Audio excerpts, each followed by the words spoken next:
Risa Hontiveros, recognized. Salamat po, Mr. President. Mr. President, I rise on a quick point of privilege.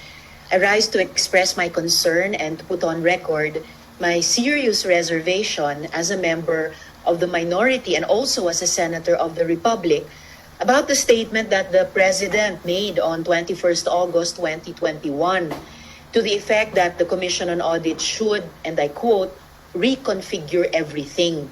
And to quote again, sabihin mo agad, there is no corruption here, there is no money involved. I take exception, Mr. President.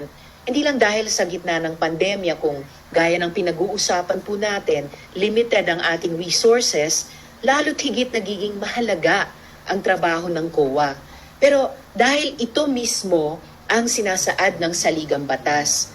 It's not only that COA is supposed to be independent, the Constitution, and here I'm quoting the Supreme Court itself, quote, grants the COA the exclusive authority to define the scope of its audit and examination and establish the techniques and methods therefore, close quote.